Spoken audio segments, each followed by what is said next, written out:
This show is proudly brought to you by the #Me Network.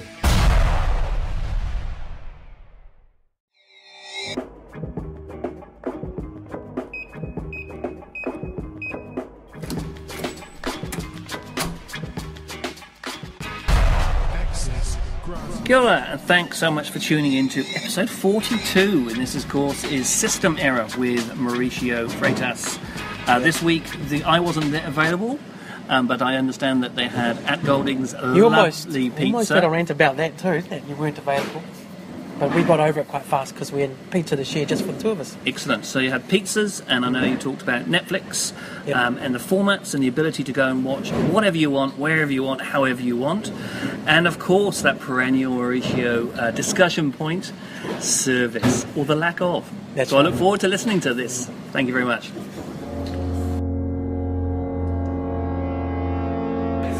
Right, listeners, welcome back to another instalment with Maurico from Geek Zone, of course. Everyone knows him. We're here at Golding's, best studio in town.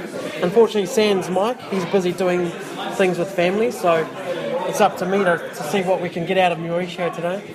Not that he needs much encouragement. Well, we were renting before already. Exactly, yeah. Well, what was the rent before? I can't remember. Oh gosh, It wasn't Vodafone, right? Huh? No. Oh, it was about Service providers. service providers Yeah. and Lack of service. obviously now that 2 degrees acquired Snap, things will change a little bit. I mean, if you're not with one of the big providers, Snap and 2 degrees are going to be a medium size. So do you reckon there'll be some bidding wars and things like that? A couple of new products or... You can't see, but 3 or 4 months from now, that's probably when they're going to have a big bundle offer like mobile and broadband single packet. So yeah, it's 3 to 4 months. Let's see how it goes. Cool. Yeah. Right, so what did you want to talk about today? What do you need to get off your chest? Well, this is something that's been going for a while, and Yeah. we now have Netflix. Netflix, yes. Woohoo! We now have Netflix in New Now, in Zealand. total, how many providers are they now? Oh, So we got Lightbox? if you go to Geekzone, Yeah. and if you go to the online streaming forum, there is a sticky topic, Oh, yes. the one that's on top of all the discussions, with a list of legal movies and TV providers in New Zealand. And the keyword is legal. Legal. So when you say, I hear lots of people saying, oh, I can watch sports, is this site in Russia, but I pay with my credit card, so it's legal. Now, just because you pay with a credit card doesn't mean that's legal. It just means that you gave your credit card number to Someone in Russia. someone in Russia. Yeah, that's not safe either. But this list of legal doesn't mean free. Legal doesn't mean free. It means Yes. legal as in some are free, some are you have to have an account, or some are paid. Right. But legal as in, yes, you can download or watch in New Zealand without... You're supposed to be watching this. Yeah. Anyway, so this week I finally added Netflix to the list. Far out. How long has that been? How long were we waiting for that? It's Been been years. announced for 6 months, but the netflix.co.nz domain has been registered like 10 years ago. Oh, is that right? Yeah, if you look at that, and my guess it was probably registered by someone in New Zealand, but it was transferred to Netflix a few years back. Oh, I see. Because, I don't think that 10 years ago Netflix had any intention to come to New Zealand. 10 years ago, Netflix's big business was DVD, shipping DVD, like FATs in New Zealand. Yeah, I remember going to America and getting the Netflix red envelopes in the mailbox. With the DVDs inside. With DVDs, watch the DVDs and send back. Exactly like we do with FATs. You're right, yeah. That's how Netflix started. Right. PayPal started like something different. PayPal started as a sharing economy kind of app for Palm Pilots. Oh, right. So what you had was in the old Palm Pilot, the 3-com Palm Pilot that came out in 1997, 1998, you would have an app called PayPal. You would enter the email of your friend and how much you wanted to pay. Oh, okay. Then you put because back then there was no internet on these things. I mean, you had to synchronize, you had to put the Palm Pilot in the cradle and push the button. It would hot sync. Right. Remember hot sync? Yeah. It would hot sync, and then your friend would get the money. So that's how PayPal started. So obviously PayPal changed into what it is now because the internet facilitated all this explosion of changes. Yeah. Same thing with Netflix. Netflix, the guys at some point say, DVD, there is no future in this business. Let's get out of this thing. Absolutely. I did mention that to an uncle of mine actually, who was a prominent retailer of DVDs and hire of DVDs in one of the video shops around town. And for years he had the biggest inventory, right? So mate, you should be mailing this stuff out instead of having this big warehouse where everyone came to just rent them out. Yeah. And then Fat Social launched, and so he missed the boat. And then years later, the same company, Blockbuster, slowly started getting smashed in America too, right? Yeah. And so it's all over now for Blockbuster. No one saw Blockbuster busting, neither. Yeah, that's right. Anyway, so then Netflix came, and it's no surprise that the local competition, like Sky's service Neon, Spark service Lightbox, and Australian-based but New Zealand operations as well, QuickFlix, EasyFlix that provides white label service for Video Easy, for example. Did you know that you can rent videos online on Video Easy? You stream? No, I didn't know that. So you stream videos? You go to videoeasy.co.nz and it's a service like Netflix. Right. Now, how many people knew about it? No one knew about it. But Video Easy is actually a white label version of EasyFlix. Right. But reality is that if people wanted, there were lots of ways to get around restrictions and access Netflix, Hulu, Amazon content. Yeah. And there was obviously the question that bugged me. That's the rant. Here it comes. I wanted to pay for that. Yeah. I have my credit card ready. It's just like that cartoon. Take my money. Take my money. And what happened? I couldn't get it. You couldn't get it. No. What you could get was you could pay $20 a year subscription to a VPN service or to a DNS redirection service, and then break a few terms and conditions of use and access the service over this. Yeah. You just needed a credit card that could be used in America and an American stuff. Yeah. It was legal or not? Well, some people would say it's just breaking terms and conditions. It's not a crime because it's not illegal in New Zealand to circumvent geo restrictions. Right. We do it all the time when we watch it region-free DVDs. Right. Using region-free DVD players. Obviously, every time that the digital content associations went to the papers, they would say people pirating movies on Netflix because they wanted people to feel guilty. Those guys are really nasty. Use the P word. Yeah, they are nasty. Oh, you're pirating. No, I'm paying for content. Yeah, better P word. I'm paying for it. Instead of pirating, I'm paying for it. And I'm paying to a legal service. But is that because they weren't getting the money? Or the people they were advocating for weren't getting the extra money? There are lots of things. For example, Netflix would pay for the licenses in a certain region based on the number of subscribers in that region. Obviously, if you have people from outside the US accessing the content that is available for American users, then obviously Netflix would be paying less rights.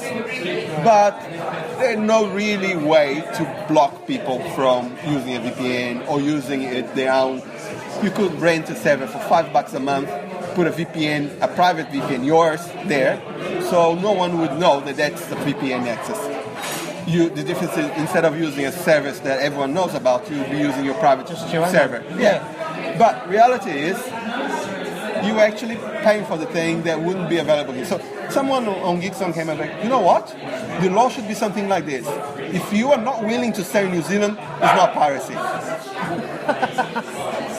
For example, it takes 3 years for a TV series to come to New Zealand. Everyone's talking about it there, Yes. If you're not making available in New Zealand, if no TV channel in New Zealand wants to pay for the rights, it's not piracy if I pay to use the service to access that.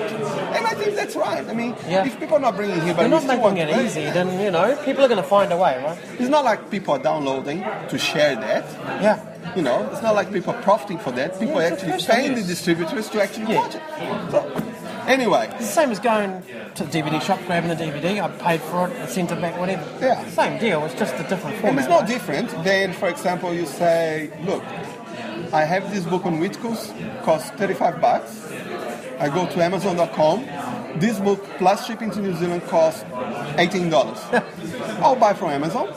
Yeah. There is no law that tells me that I cannot buy a book from Amazon. And there is no law that prevents Amazon sending the book to me. Same thing, it's content. They are sending overseas. What do they call that? It's just the capitalism, isn't it? That's what they call it. Oh, yeah, it's making money from your content. Yeah, it's just running a business, I think they call it. Yeah. Anyway, so same thing as interesting. Last week there was this thing about for the first time online streaming got more revenue than CD sales. Yeah.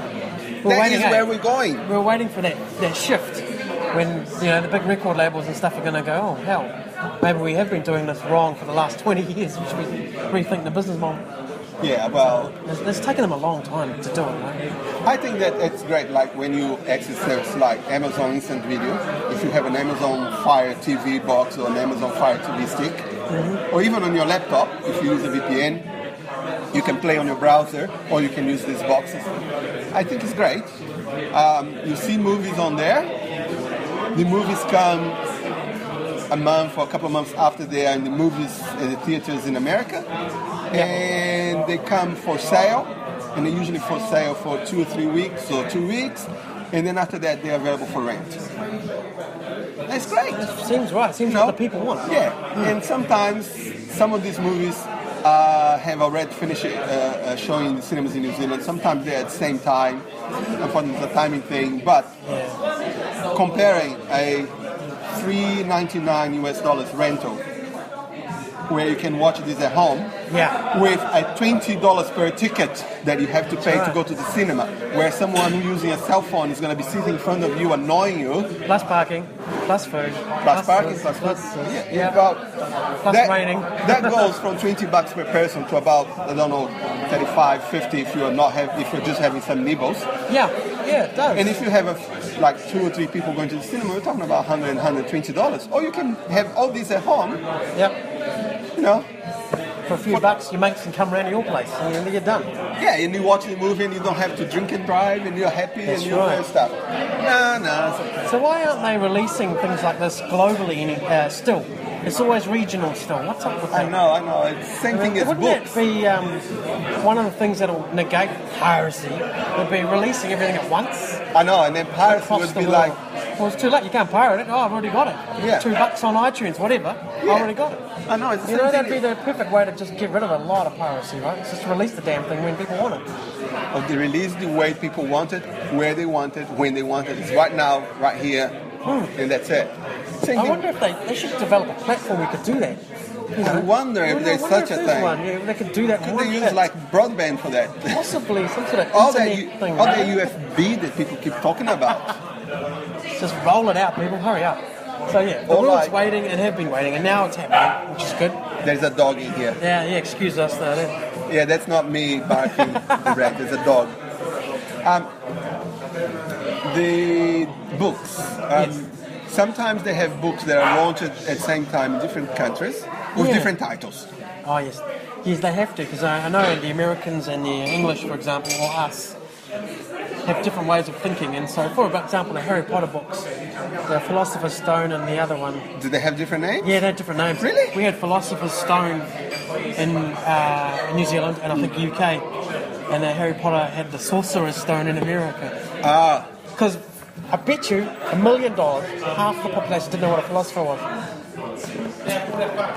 Here's my rent. And that's exactly why they do it. I saw a book. I bought a book on Amazon. Noah Boyd's Bricklayer. And I read the book. I thought, oh yeah, that's cool. And I searched for this author, and I couldn't find a sequel to this book. And then a few months later, I saw Noah Boyd's something else. And I went to buy, and I started reading, and I said, wait a minute. So I loaded the other one on Kindle, and it was the same thing. No. It was just the one was UK edition, the other one was US edition. Repackaged, right? So, lucky, you start reading something on Amazon, you have like a week, or if you haven't finished the book yet, you can push a button to return. Oh, that's cool. And then Amazon will remove it from your device. So I pushed the button to return and said, well, that's just the same book. because they ask why it could be wrong. You push the wrong buy button at the moment or something. So they ask why. Yeah. But they're very good. You just push the button, it disappears from your Kindle, and the money goes back to your account. So whereas if you bought that book in real life, you wouldn't return that. you'd try to return it, wouldn't you? And the problem is you'd have to go down to the store, blah blah. Or probably they wouldn't accept because we would say, "Oh, too bad. You already opened the book. The book is all." Yeah, exactly. So then you probably wouldn't be able to return it. And the pages. Yeah. Anyway, so it's not only that the content is distributed in different places, different times, and they're also distributed with different names. You don't even. Well, that's just confusing it even more. We're trying to make life easier for people, not harder.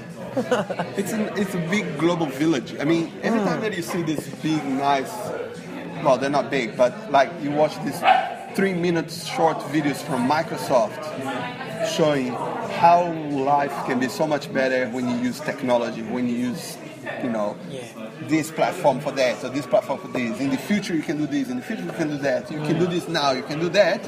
And then they say, yeah, that's great, but I don't see anyone doing it. And everyone that uses this platform only use it to make it more complicated. That's right, yeah.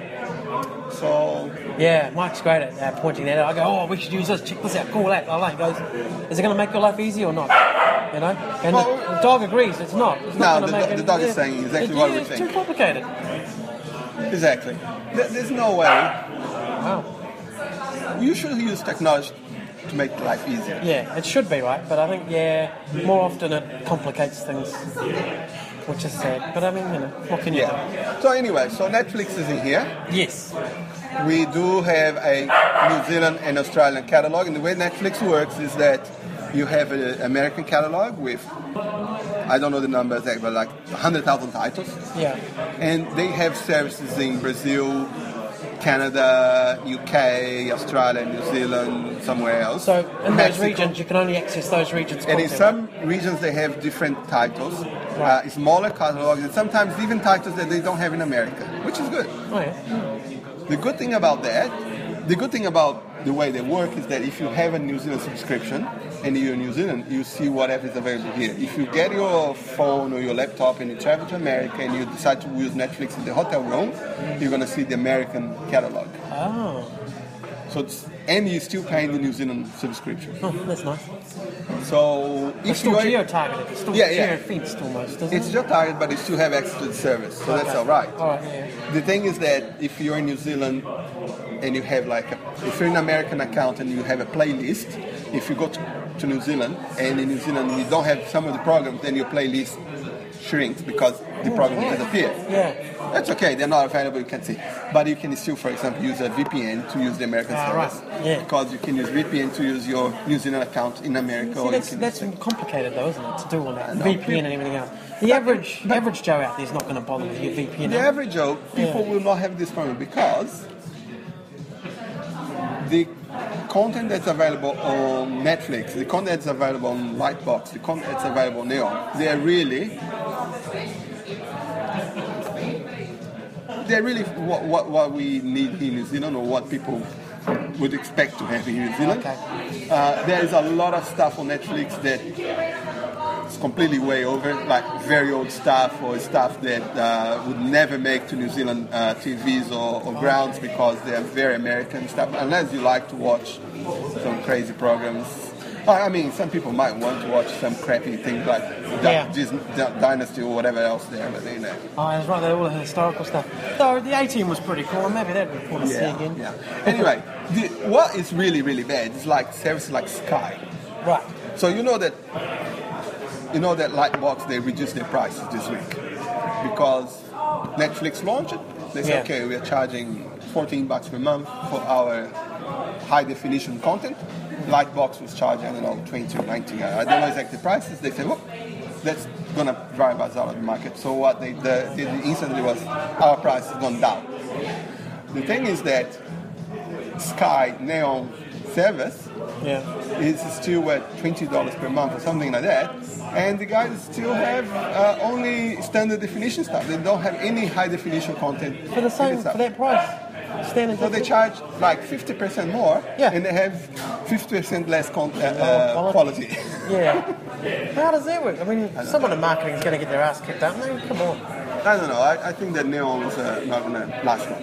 Anyway, People another thing that happens is that a lot of people complain about Lightbox, the Spark service, being currently available on browsers, on laptops and PCs, and available in some Android machines from Samsung. Probably because Samsung helped pay for development or something. On the Samsung TVs as well. Yeah, and they're slowly coming to other platforms. Rumors that they're going to come to Google Chromecast in a couple of weeks or so. Oh, right. And then people say, Lightbox is no way to compete with Netflix because Netflix exists everywhere. Yeah.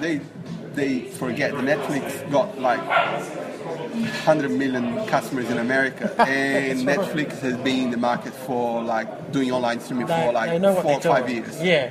So they have time to do that. Lightbox is doing what we have here. There's no reason for Lightbox to develop a Roku client because no one buys Roku in New Zealand already. Really, yeah. But it makes sense to develop for Apple TV, for Chromecast, and for smart TVs. And the Windows Media, maybe, I don't know. Perhaps Windows app, Windows 8 app. So what do you reckon will happen with, I know Sky, people have been chatting about Sky. Eventually they're going to have to do something, do it right, or disappear. Sky almost disappeared this week with the Sky Go service, isn't it? Apparently that's right, it came down. People tried to watch the cricket semi-finals, get their mobile devices and start streaming, and sometimes things don't work. Well, and then other times you're just fighting the system, you know? Apparently the platform must be overloaded or something. Probably, people just seriously. And people are realising, you can do two devices or so. So, one family member will be on an iPad, another one on the TV or whatever, on a laptop. Yeah. And someone, so I think it must strain the service. The reality is that if you're going to pay for services and if they're complementary, like Box and Netflix, you might end up paying as much as you pay for Sky. Well, the only difference is that you're going to have a bigger selection of TV series and movies. And it's on demand anywhere rather than just one place. Yeah, and then you need, instead of being like, I can only watch Sky at home, but with Lightbox or Netflix, I can watch my TV series anywhere. Hey, I hope we haven't ordered 5 pizzas. I hope we are the only one. By the way, you can actually get Pomodoro pizzas here at Goldings, and we ordered one, and now we're not sure, did we order 1 or 5? Yeah, because the guy just came in with 5 I'm hoping it's other people's pizzas. To be continued.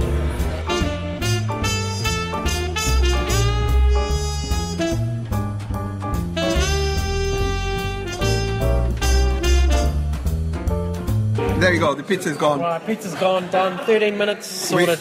We put on Twitter a photo, and 13 minutes later we put a reply saying it's gone. So we know that we could have So it's totally doable. You can eat a whole Pomodoro pizza in 13 minutes. We could try and go for 10 minutes if we're really piggy. We'll try next time for 10. Yeah, 10 minutes to eat the pizza because that was good. Oh, so good. Yeah. Right, so we were talking about Netflix, how crazy the whole industry is at the moment. It's all in a bit of flux. I know. Yeah. And how we're going to deal hopefully with it. all of this is in the end beneficial for the end user really. That's the one paying the bills for all these companies. So we have those. Life should be easy for them, right? Yeah. True. Well, there are lots of deals to be done. There, you can get like 12 months free Lightbox with Spark, or you can get 6 months Netflix account on Vodafone, and so on and on and on. Lots of things. Up to you. What do you want to see? How you want to see?